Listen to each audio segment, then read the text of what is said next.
Release the Kraken! Come on, guys. Come on, come on.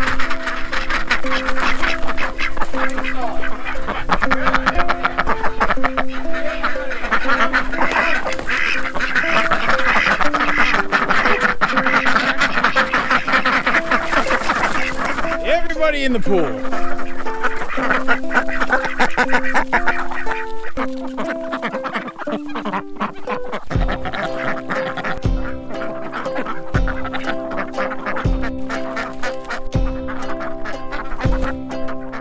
So Christopher over at the Boldly Grow Homestead asked me to participate in a collaboration that's going around right now. So in that collaboration, which I think was started by the Wright family, you're supposed to answer the question of what seeds are you most excited to grow in 2019? What 5 seeds? Since I'm just at the earliest stages of starting to prep things and get ready for the growing season this year, I figured it'd be a great time to talk to you guys about it and respond to Christopher's tagging or challenge, I don't know, whatever you call it. So seeing as how I am just at the earliest stages of getting ready for the spring growing season that we have here, and we have really a late growing season where you probably shouldn't put anything in the ground until at least Memorial Day, but I figured it'd be a really good time to show you guys what I want to grow this year, so let's go. Now, I know what you guys are thinking. This is going to be a little bit weird. And you're probably saying to yourself, wait a minute, Morgan, did you just bring us into a bathroom? And yes, I did bring you into a bathroom, but let me explain. When we were doing the renovations on our house a couple of years ago, one of the things that we did was we added an extra bathroom up on the second floor. That way, when we're having family and friends come stay over, or people are coming for farm stays, we have a place where people can have their own separate bathroom. So we did do that. But when we put this bathroom in, we actually didn't have enough money to put in a bathtub, which should go there someday. So this is a massively big and probably really echoey bathroom. And that's okay, because it's also going to serve a special purpose for us, because for at least the next year or two, we're going to be using this as a room to start our seedlings, as well as when I start incubating duck eggs, we'll probably use this as the hatching room. Everything's gonna go right here in this corner, but I gotta assemble it first.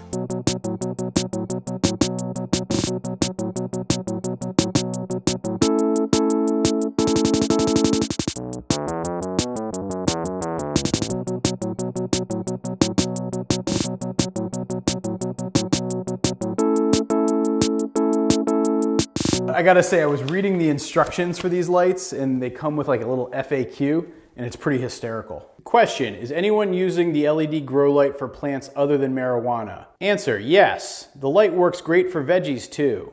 It can grow tomatoes, peppers, jalapenos, radishes, and so on. It's applicable to almost all plants except aquatic plants. Well, that's a relief to me, so I guess I'm good to go with these lights. So this setup is gonna be where I do a lot of my seed starts. We got the rubber mat down for easy cleanup and so I don't ruin the floors. We've got, just these cheap shelves that I got at Home Depot. And I just got some cheap LED grow lights, clearly manufactured in China. Oh, by the way, I forgot to show you this. Because we're in the bathroom, this is one of the coolest features of this bathroom, and actually one of the cooler features of our house. So look at this writing on the wall. See this? So that says Agnes Shaw up top, and that says Marion M. Shaw, grade 7, Peacham, June 28th, 1920. You know how we're Gold Shaw Farm? Well, the Shaw family was the family that owned our farm for about 100 years, from like the 1870s to the 1970s.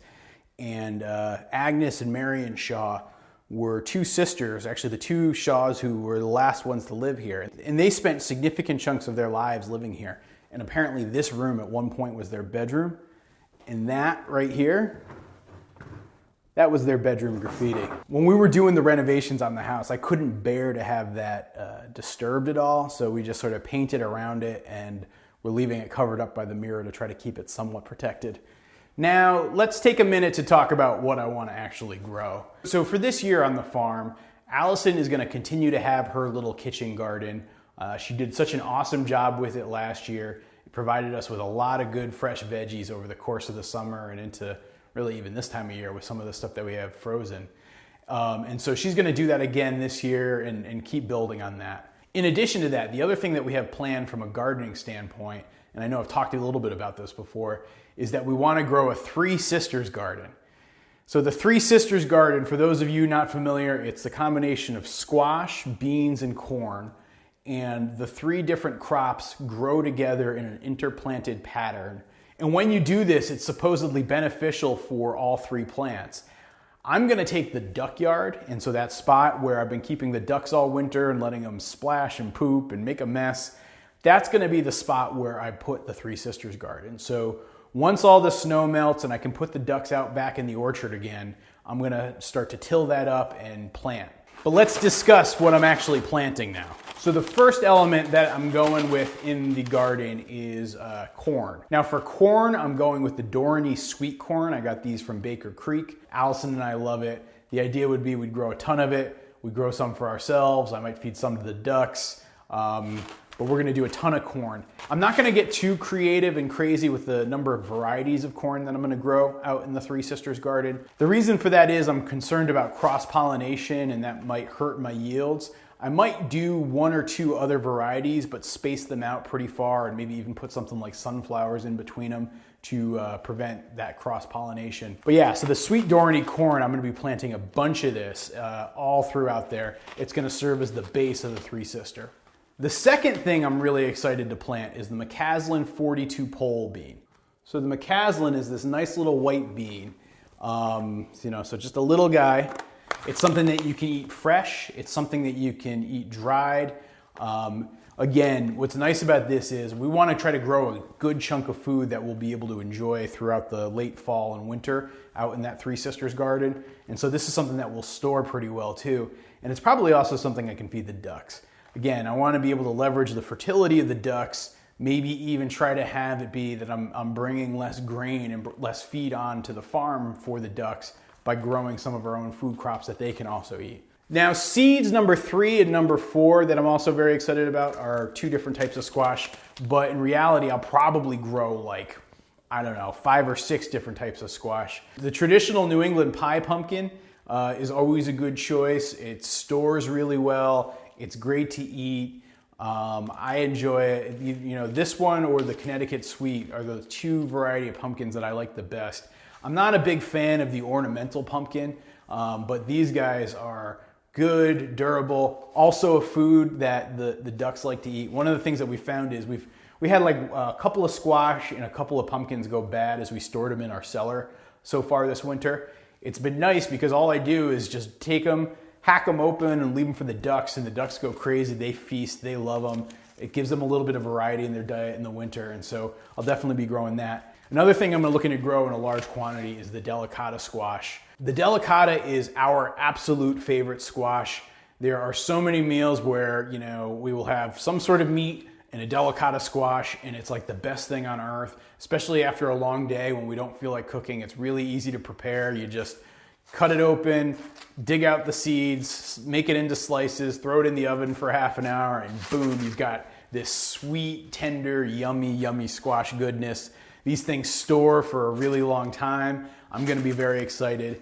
And again, I'm gonna plant a whole bunch of different types of squash though beyond these two. The idea being that the squash is what spreads around the Three Sisters garden and smothers out a lot of weeds.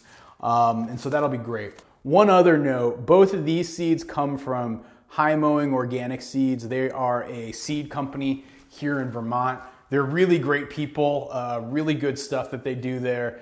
I know Baker Creek is an awesome company, but I will also say that High Mowing Organic is a great place to get some seeds. Now the fifth and final seed that I'm excited about actually has nothing to do with the Three Sisters garden.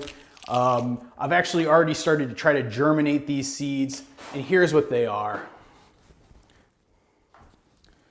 They're chestnuts.